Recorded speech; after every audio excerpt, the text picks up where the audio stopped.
జనసేన పార్టీలో తేడా వస్తే వాళ్ళిద్దరు కేసులు పెట్టుకుంటే ఇద్దరిని రాజీ చేస్తాం. ఇలాగ 2009లో గెలిచారు, 2019లో గెలిచారు. ఈ రాజోలు నియోజకవర్గానికి సంబంధించి రాపాక ముద్రతో ఏం పనులు చేశారు? నేను తాగునీటికి 4 స్కీములు పెట్టించాను.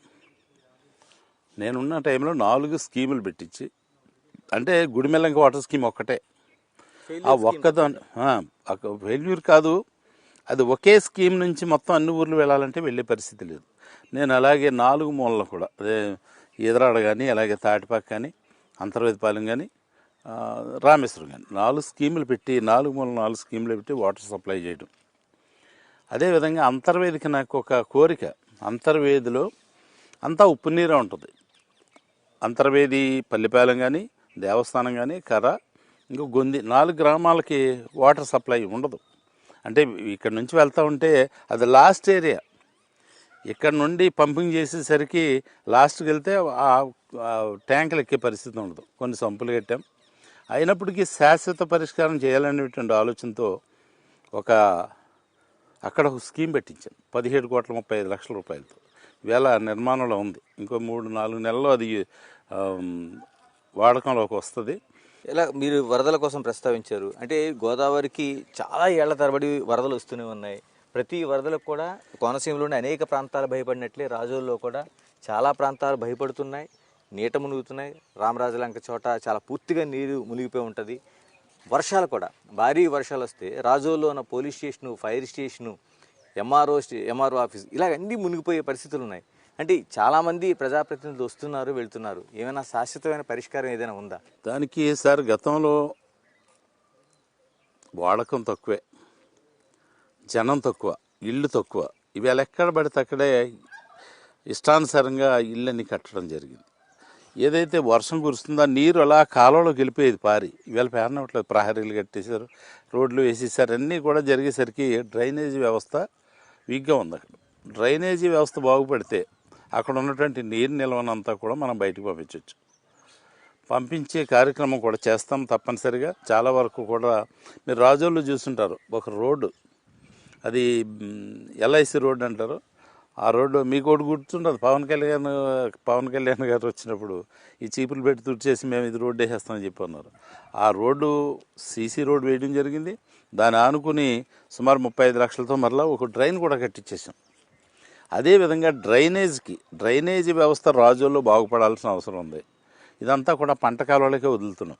పంట కాలువలో కూడా నేనుండగానే మొత్తం ఈ వాల్స్ కట్టి పూడుకుపోయినటువంటి ఆ కెనాల్ అంతా కూడా వాల్స్ కట్టి లేపాం. మరలా ఈ డ్రైనేజీ వ్యవస్థను బాగు చేయాలి. భవిష్యత్తులో మరలా నేను శాసనసభ్యుడు అయితే అక్కడ ఈ ముంపు బారి నుండి రాజులను కాపాడుతాం. అంటే మా ఎంఆర్ఓ ఆఫీస్ కూడా ప్రక్కన కట్టేసాం, క్రొత్తది. ఆ ప్రక్కకి రావడం జరిగింది. ఎంఆర్ఓ ఆఫీస్ ఓపెన్ చేసాం. మనలో ఇదేదైతే బ్రిటిష్ వాళ్ళు కట్టినటువంటి ఆ స్ట్రక్చర్స్ ఉన్నాయో అవి తీసేయకూడదు అనేది గవర్నమెంట్ ఆలోచన. దాని మూలనే ఉంటుంది. కోర్టు కూడా అక్కడికి వస్తుంది, మన మిగతా బిల్డింగ్స్ కూడా అక్కడికి వచ్చినాయి. కోర్టు భవనం కూడా అందులోనే ఉంది. ఇలాగ సెకండరీపల్లి నుంచి నర్సాపూర్ వరకు బ్రిడ్జి పనులు చాలా ఏళ్ళుగా నందమూరి తారక రామారావు గారి దగ్గర నుంచి ఇప్పటి వరకు అది కొనసాగుతూనే ఉంది. అంటే ప్రధానమైన రహదారి కాబోతుంది. ఈసారి అయినా పరిష్కారం వచ్చే అవకాశం ఉందా మనకి? పరిష్కారం అయితే దానికి 65 కోట్లు రిలీజ్ చేసి ఆల్రెడీ ఎక్వైరీ చేయటం జరిగింది. ల్యాండ్ ఎక్విజిషన్ జరిగింది. గుడిమెల్ల ఇంకొక రాజుగారు తన పొలంలో నుంచి ప్రక్క నుంచి వెళ్ళిపోతుందని చెప్పి అలైన్మెంట్ మార్చమని చెప్పి అడిగారు. అలైన్మెంట్ అనేది మారదని ఈ హైవే వాళ్ళు చెప్పేసరికి ఆయన హైకోర్టులో స్టే తెచ్చాడు. స్టే వెకేట్ అయింది. మరలా వెకేట్ అయిన తర్వాత మరలా ఆయన సుప్రీంకోర్టుకి వెళ్ళి అక్కడి నుంచి స్టే తేయడం జరిగింది. నాకు సన్నిహితుడైన అది ఒక్కటే, అది రాజీ చేస్తే వెంటనే ఇంక ప్రాబ్లం ఉండదు. ఇది కూడా సుమారు గడ్కరీ గారు కూడా జగన్మోహన్ రెడ్డి గారికి హామీ ఇచ్చారు, ఇస్తానని చెప్పి. ఇది అయిన వెంటనే టెండర్ పిలుస్తారు. టెండర్ ఆల్రెడీ పిలిచారు. ముందు పిలిస్తే ఈ అడ్డంకి ఉంది, అడ్మినిస్ట్రేటివ్ శాంక్షన్ రాదు. దాని మూలాన్ని ఈ అడ్డంకిని తొలగిస్తాం తొందరలోనే. రాజుగారితో మాట్లాడి ఆయనకి కొంచెం మార్చమని చెప్పి అడుగుతున్నారు. కలెక్టర్ గారిని కూడా చెప్పాం, తీసుకొచ్చాం, మరలా సర్వే చేయించాం. అది కొంచెం మారిస్తే చాలు. అతని భూమిలోనే వెళ్తుంది, అది మారిస్తే అతను కూడా విత్డ్రా చేసుకుంటారు. అయినా మేము కూడా అడిగాం, ఇది ఏదో పూర్వం నాటి నుంచి కళ, ఇది రాజులు 2 గోదావరి వాళ్ళకి కలది ఇది నెరవేరాలంటే మీ వల్లే కొంత నష్టం వచ్చినా మీరు భరించాలని చెప్పి అడిగాం. ఆయన సానుకూలంగా స్పందించడం జరిగింది. తొందరలోనే అది కూడా పూర్తవుతుంది. వరప్రసాద్ గారు, మీ వ్యక్తిగతంగా వస్తాను 2009లో మీరు ఎమ్మెల్యే అయిన దగ్గర నుంచి మీ చింతలమూరు మీ స్వగ్రామంలో రాపాక బీచ్ ఉందంట. అదొక పెద్ద సంచలనంగా, అంటే ప్రతిపక్షాలు విమర్శలు చేయడానికి ఆ భూముల సేకరణకు సంబంధించి అనేక విమర్శలు చేస్తున్నారు. రాపాక ఏంటి, ఆ రాపాక పేరుతో బీచ్ ఏంటి అసలు? రాపాక పేరుతో బీచ్ లేదు. బీచ్ని తయారు చేయాలని నేను అనుకున్నాను. బీచ్ 2009లో గెలిచినప్పుడు అక్కడ మంచి వాతావరణం ఉంది. పర్యాటకులు అందరికీ కూడా అక్కడ చాలా బాగుంటుంది. ఒక బీచ్ని తయారు చేయాలని రోడ్డు కూడా వేసాం.